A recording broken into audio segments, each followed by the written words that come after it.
This is Richard C. Meyer, and this is Superdarkwater. You can certainly have a queer villain, but he can't be a villain because he's queer. Why not? It can't be the reason it can't be the signifier that he's evil. I just always remember, like... So, that's Steve Orlando talking.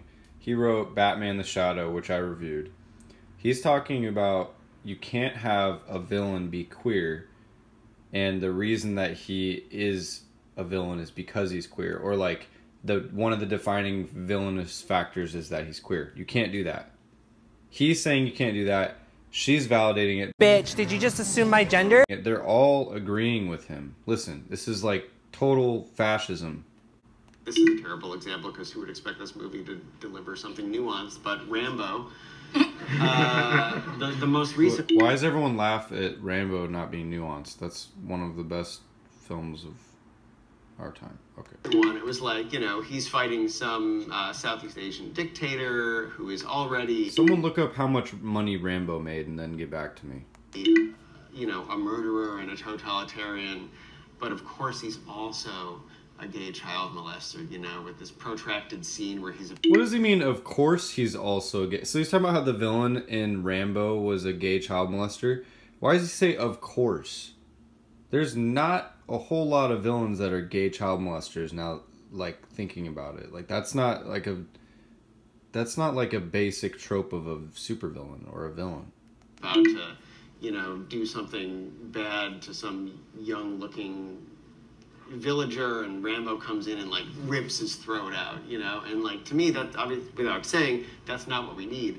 But it was, his queerness was in there not as a neutral part of his character. It was the signifier of his evil. So I feel like, I don't know, I'm interested because, yeah, there's that worry that you're demonizing queer elements if you have someone who's a villain and who is queer, but there has to be... Why are you worried about saying, that? Vita, like, we have to go there. How do we go there? I mean, you exactly what they have no problem villainizing straight villains. What's wrong with villainizing a queer villain or making it queer? Like, there's villains that do rapist things that are straight. Like, for example, Deathstroke. He's slept with an underage girl, a very young girl before. He's a super villain. He's a villain. He's straight. So that's why can't that be the reason why a supervillain is evil? Because they're gay? Like, what's wrong with that? You said you don't make the queerness the defining villain. See, you can't make the queerness the defining. That's, I mean, but I've seen that done before, and I've seen that done well. Yeah, she's like the trope, she's like the token SJW of the crowd. Everyone here apparently is gay. She writes DC Bombshells. What happens to be queer, but they're not. Why can't I pause it? She writes DC Bombshells. He's the actor that plays the Ray. He writes Snagglepuss, and I can't remember what she writes, but yeah, she's the token SJW. They're, you know, like everything she says is like a through their war tactic ideology. I think of it as just more. Yes! Yes! Yes!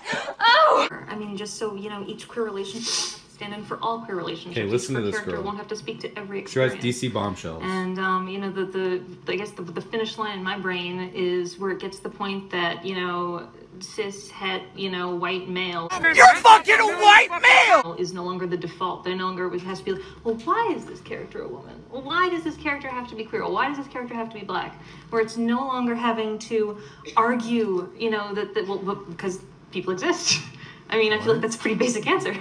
Yeah, but people exist, but there's such a thing as statistics. Like, just because there's a certain amount of people in the world doesn't mean they need to be represented in every single character in the media has to be a diversity checklist character, really? Like, that's what it's getting to. It's they're forcing it. Marguerite, I'm sure you probably deal with it too, Greg, when you're pitching things to people. It's like when you're pitching a character, in my experience, if they want to be queer, there's the question of, well, you know, we're totally fine with that if it's organic to the story. And like no one would say, well, they can be straight if it's organic to the story. You just smile, you just go... Because there's more straight people than gay people. That's why.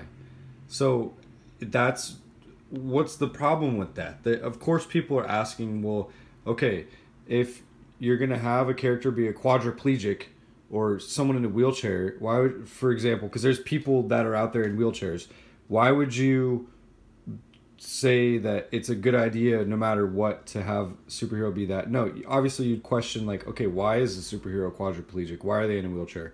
You know, why do they have this mental illness? Why do they have this sickness? Like that it's there's, or okay, fine, why are they super tall or abnormally short? Like superheroes are supposed to be the best versions of humans, not like fringe versions of humans. It will be. Let me tell you. That's what I want, is that no longer the immediate assumption is this is of course the natural protagonist that you would have, and that you have to then validate and verify the reasons that there would be any deviation from this expected norm. I want to kill the idea that this is the norm. I want to kill the idea that this is the norm. Smile at me, bitch. What you want? She wants to kill the idea that that's the norm. Folks. No, sorry. Of course, they, oh, it's so cute, and she laughs and they clap and peace, everything's PC and blah, blah, blah. When we gon' send a shot like the real kind. These niggas acting like they tough when they real kind.